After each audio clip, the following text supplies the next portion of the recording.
Jemaat yang terkasih, selamat pagi, shalom. Tentu ada sukacita, puji Tuhan. Jemaat yang terkasih, jika pada tanggal 28 Agustus, tepatnya hari Minggu, 2 minggu yang lalu, semua hadir di tempat ini.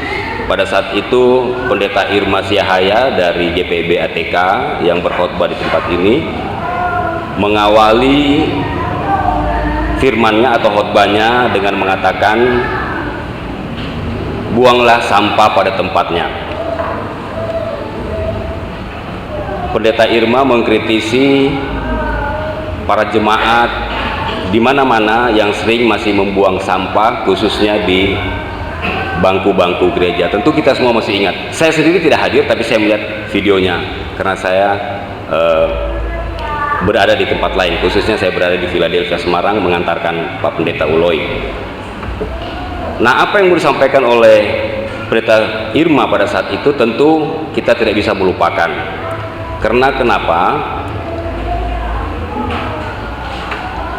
Ulah seseorang yang membuang sampah sembarangan mengakibatkan semua jemaat bisa terkena imbasnya. Contoh, ada yang habis makan permen, dia buang, taruh di depan-depan ataupun aqua di depan kursi tersebut. Pada dasarnya itu bukan tempat sampah. Lalu yang ironisnya, yang melihat sampah tersebut jemaat pendatang, jemaat dari Jakarta atau mungkin dari mana. Nah, itu pada saat jemaat tersebut melihat sampah tersebut, yang ada di dalam benak kepalanya pasti langsung, wah, jemaat di sini nek buang sampah sakar PDW. Dia nggak bilang bahwa wah, si A buang sampah di sini sembarang. Enggak, karena dia nggak tahu siapa yang naruh sampah di situ. Dia cuma bilang jemaat di sini. Satu orang yang berbuat kekeliruan, semua jemaat menerima imbasnya. Ini masih dalam rangka kebersamaan. Demikian pula yang disampaikan oleh Bapak Pendeta Uloy pada tanggal 4 minggu kemarin dari atas firman mimbar ini, bagaimana kita merawat iman. Tentu kita semua masih ingat. Menurut saya salah satu daripada hal merawat iman adalah bagaimana kita berperilaku, dan tentu berperilaku itu termasuk di dalamnya kita memperlakukan sampah-sampah yang notabene kita hasilkan sendiri. Lalu kalau di hari Rabu kemarin, berbahagialah yang hadir ke ibadah hari Rabu, juga mendengarkan apa yang disampaikan oleh Bapak Pendeta Uloy tentang bagaimana kita mempergunakan ucapan ataupun tutur kata kita. Jika kita mau dikatakan seorang yang beriman, tentu kita harus jaga tutur kata kita dan tingkah laku kita. Karena di sana Bapak Pendeta menanyakan, jika tutur katanya tidak sopan, apakah ia dapat dikatakan sebagai orang yang beriman? Itu tentu kita harus hayati bersama. Nah, jemaat yang terkasih, memang di dalam kehidupan berjemaat tentu selalu ada suka dukanya, dan di dalamnya, di dalam setiap kebersamaan selalu ada yang katakanlah ingin bukan keluar jalur, atau katakanlah ingin menonjol, atau mungkin ingin diperhatikan. Namun saya coba mengajak jemaat untuk kita akan menyanyi bersama. Di dalam lagu tersebut kita akan menyanyi tanpa aba-aba dari saya, namun yang kedua dengan lagu yang sama dengan aba-aba, dan nanti kita akan lihat hasilnya. Kita akan coba, karena lagu ini kita semua sudah hafal. Silakan multimedia dan organisasi. Kita menyanyi semampunya kita nyanyi.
kita mengulangi lagu tersebut dengan setengah suara.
Setelah kita menyanyikan lagu yang tadi 2 kali namun dalam cara yang berbeda, tentu yang kita akan dapatkan makna daripada nyanyian tadi. Pada saat kita nyanyikan pertama, kita nyanyi lepas sebagaimana sifat karakter kita, karena tidak ada satu tuntunan.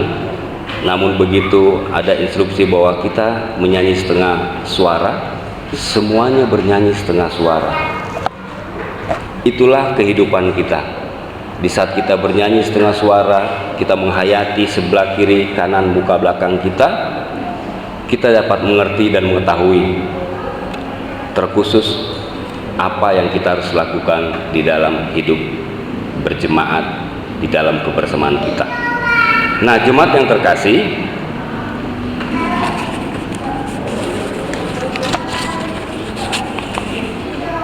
bacaan kita hari ini oleh Majelis Sinode di dalam Sabda Guna Krida dan Sabda Bina Umat yang mungkin kita sudah baca, itu diberi judul berpengaruh positif.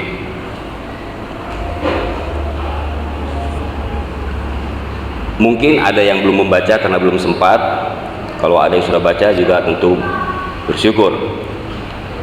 Di bagian awal daripada Sabda Bina Tugas, Sabda Bina Umat, di situ tertulis, karena tugas dan panggilan yang diemban sesuai karunia yang dimiliki, maka bergaul dan tinggal atau berada bersama dengan mereka yang berbeda suku, budaya, bahasa, bahkan agama, tidak terelakkan, bahkan menjadi kebutuhan zaman ini. Apalagi bagi mereka yang sering berpindah-pindah tempat tinggal. Maka betapa pentingnya menjaga agar iman kepada Tuhan tidak goyah karena keadaan tersebut. Jemaat yang terkasih, sebagaimana yang kita ketahui bersama bahwa kitab Daniel ini ditulis oleh Nabi Daniel sendiri. Jika kita membaca Fatsal Satul ini dari ayat pertama, maka kita tentu lebih dapat memahami dengan jelas tentang renungan kita pagi hari ini, di mana diawali dengan perkenalan diri Nabi Daniel dan teman-temannya, Hananya, Misael, Azaria. Mereka ini adalah beberapa orang Yehuda yang dibawa ke Babel karena Raja Nebukadnezar bertitah kepada Aspenas yang adalah kepala istananya untuk membawa beberapa orang Israel yang berasal dari keturunan raja dan dari kaum bangsawan, yakni orang-orang muda yang tidak ada sesuatu celah, yang berperawakan baik, yang memahami berbagai-bagai hikmat, berpengetahuan banyak, dan yang mempunyai pengertian tentang ilmu, yakni orang-orang yang cakap untuk bekerja di dalam istana raja.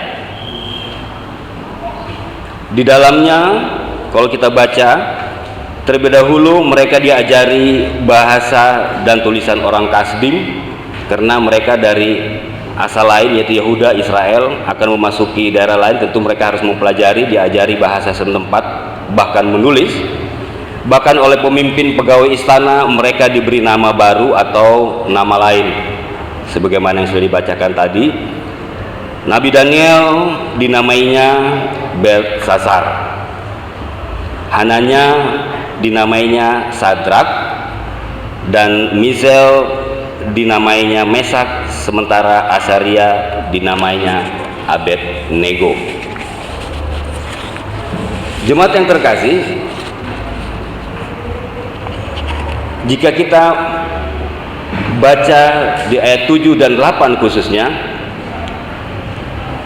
di sini Nabi Daniel mau memperlihatkan bahwa dia sanggup untuk melakukan sesuatu sehingga dirinya tidak menjadi najis dengan tidak memakan dan meminum makanan dan minuman yang dihidangkan baginya,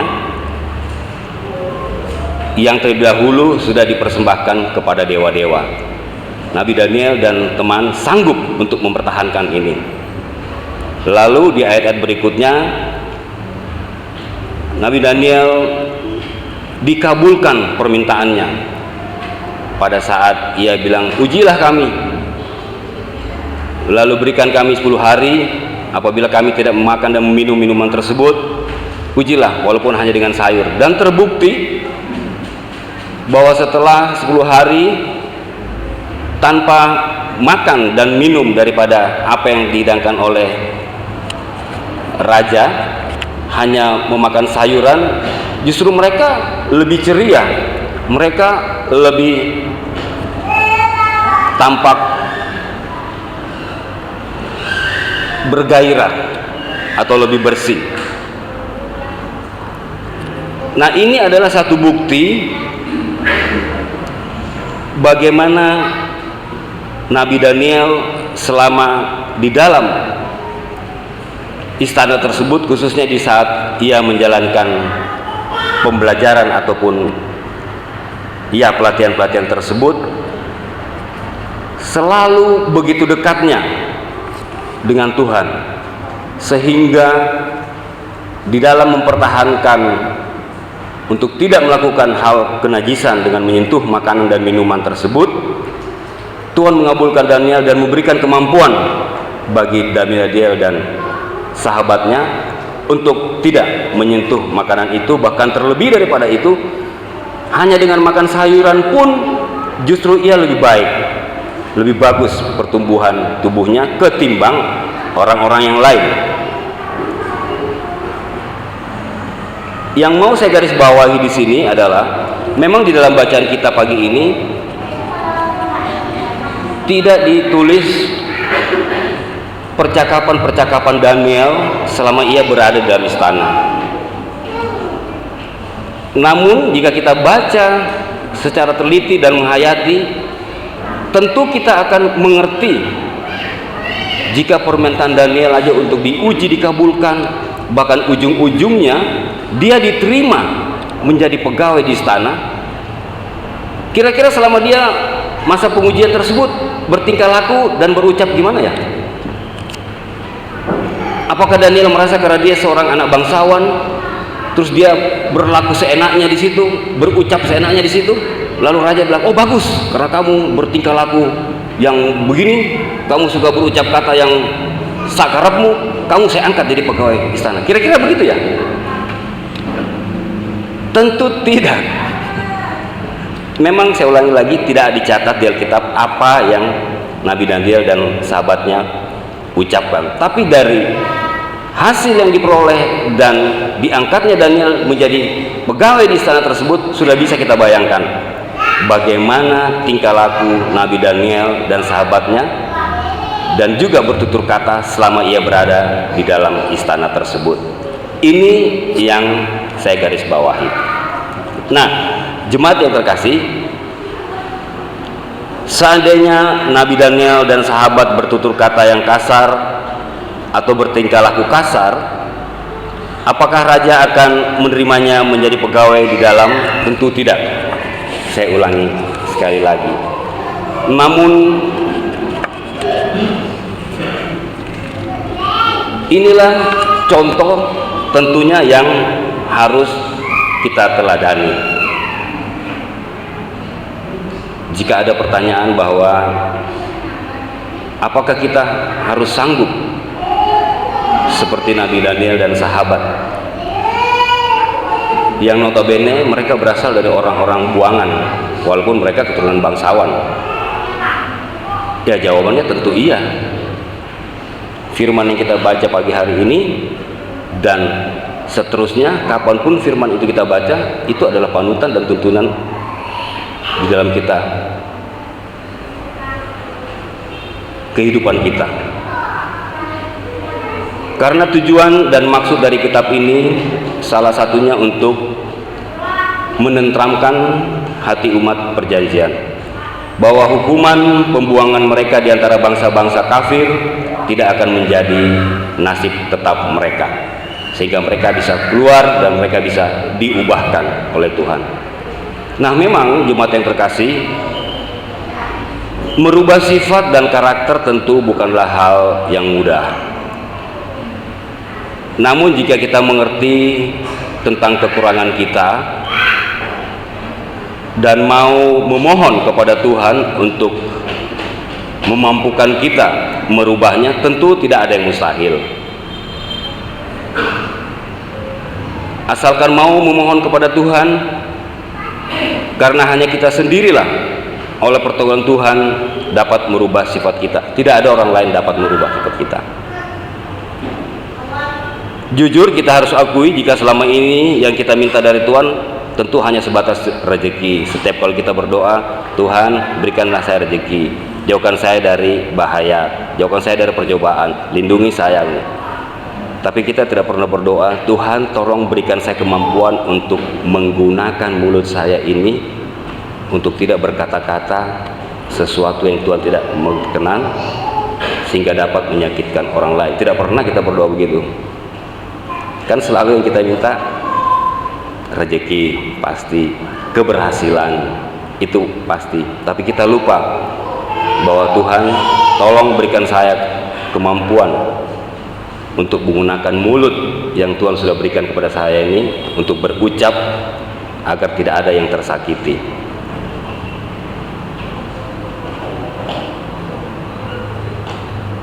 Pada saat Tuhan memberikan kita kemampuan tersebut, kadang-kala kita pun tidak tahu, kita tidak sadar bahwa sebenarnya Tuhan sudah memberi. Namun karena kemanusiaan kita, sifat kita, kita lupa sebagai orang yang beriman di dalamnya bahwa Tuhan telah memberikan yang terbaik bagi kita. Nah, firman Tuhan pagi hari ini tentu mau mengingatkan kita agar apa yang telah kita baca bersama, khususnya tentang Nabi Daniel, di saat ia berada di satu tempat yang asing di dalam istana Raja Nebukadnezar, dia sanggup untuk bertutur kata dan bertingkah laku, berperilaku sebagaimana yang Tuhan kehendaki, sehingga apa yang ia peroleh dia diterima sebagai pegawai. Bahkan bukan cuma sekedar sebagai pegawai, Raja menilai Nabi Daniel lebih baik daripada para orang-orang yang ikut bersama-sama dia dilakukan tes pada saat itu. Mungkin kalau sekarang mendapat piagam penghargaan barangkali. Jadi janganlah kita ingat bahwa, apalagi ada kata-kata bahwa Tuhan tidak mau ngasih. Ya tentu Tuhan tidak mau ngasih, orang kita nggak pernah minta sama Tuhan, ya Tuhan nggak kasih. Jika kita baca pasal-pasal selanjutnya, khususnya di pasal 6 ayat 11, di situ dikatakan 3 kali ia berlutut dan berdoa serta memuji Allah. Ini yang dilakukan Nabi Daniel di pasal berikutnya jika kita baca. Nah, apa yang ditulis di sini adalah membuktikan seperti apa yang telah saya katakan tadi, bahwa hubungan antara Nabi Daniel dan Tuhan Allah tidak terputus. Bayangkan 3 kali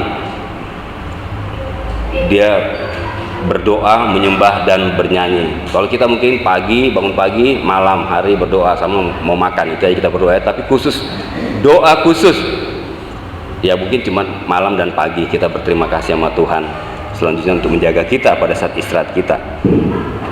Nah, dan selanjutnya di dalam lembaran-lembaran kitab ini jugalah merupakan saksi hidup atas setiap pujian dan doa yang dipanjatkan oleh Nabi Daniel. Jemaat yang terkasih, kehadiran Nabi Daniel dan sahabatnya membawa perubahan bagi kerajaan Babilonia. Padahal mereka bukan orang Babilonia. Mereka dikenal sebagai orang-orang yang setia dan jujur dalam melakukan tugas kerajaan. Sekalipun mereka kerja buat bangsa lain, namun mereka tidak setengah-setengah dalam melakukan tugas. Mereka tidak pernah mencari keuntungan untuk memperkaya diri sendiri atau karena prestasi itu. Maka dengan prestasi tersebut, maka Nabi Daniel sering dianugerahi hadiah-hadiah yang besar. Namun semua dia tolak karena integritasnya sebagai anak-anak terang telah membawa Raja Nebukadnezar dan beberapa raja sesudahnya untuk mengenal Allah pencipta langit dan bumi, dimuliakan melalui kehidupan mereka.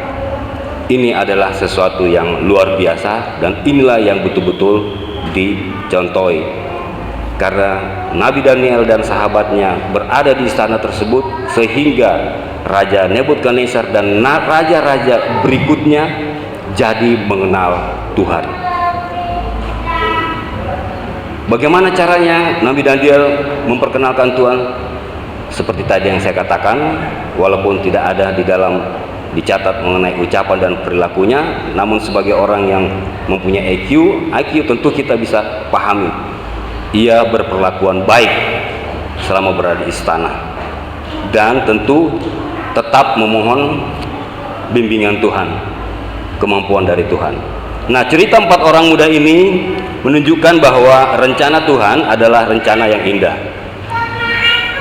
Sekalipun di tengah-tengah pembuangan dan penderitaan, rencana Tuhan itu akan indah kalau kita setia mengikuti perintahnya. Apapun situasi yang kita hadapi, tentunya terlebih bagi anak-anak kita Pelkat PA yang hari ini berulang tahun. Apakah situasi yang kita hadapi sekarang ini, atau masalah apakah yang menimpa hidup kita saat ini? Apakah kita sedang menghadapi masalah keuangan? Apakah kita sedang menghadapi masalah anak? Apakah kita sedang menghadapi masalah tentang suami? Apakah kita tengah menghadapi masalah tentang istri? Atau mungkin kita sedang menghadapi masalah kesehatan yang tidak kunjung membaik? Apakah kita sedang dilanda oleh kekhawatiran, ketakutan? Apakah kita menderita karena sesuatu, ataupun karena sesuatu kesalahan yang kita tidak lakukan? Jemaat yang terkasih, mari kita harus ingat, hanya Tuhan Yesuslah tempat kita bersandar. Kepadanya kita memohon agar kita dimampukan meneladani Nabi Daniel, agar kiranya tingkah laku kita, tutur kata kita mencerminkan iman percaya kita yang akhirnya dapat menjadi pengaruh yang positif dimanapun kita berada. Nah, mulai hari ini, selama masih ada kesempatan, mari kita lakukan apa yang Tuhan kehendaki. Itu adalah tugas kita bersama. Kiranya pengaruh positif dari Nabi Daniel dan kawan-kawan mau senantiasa mengingatkan kita sekalian untuk selalu memberikan dampak positif dimanapun kita berada. Sebagai apapun kita, namun hendaknya pengaruh positif menjadi bagian dalam kehidupan kita. Pengaruh positif yang menunjukkan kualitas hidup tentunya. Nah, jemaat yang terkasih, tentu saya tidak akan berpanjang-panjang di mimbar ini. Saya akan mengakhiri khotbah ini dengan mengajak jemaat terkasih, mari kita buka bacaan Alkitab yang terambil dari Filipi 4. Yang membawa Alkitab bisa membukanya, yang membawa Alkitab HP pun bisa membukanya. Filipi 4 ayat 9.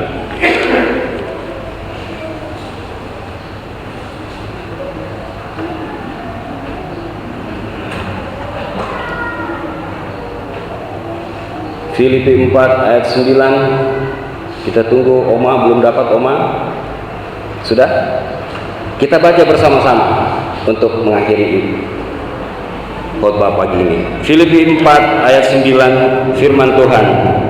Dan apa yang telah kamu pelajari, dan apa yang telah kamu terima, dan apa yang telah kamu dengar, dan apa yang telah kamu lihat padaku, lakukanlah itu. Maka Allah sumber damai sejahtera akan menyertai kamu. Tuhan Yesus memberkati kita sekalian. Amin.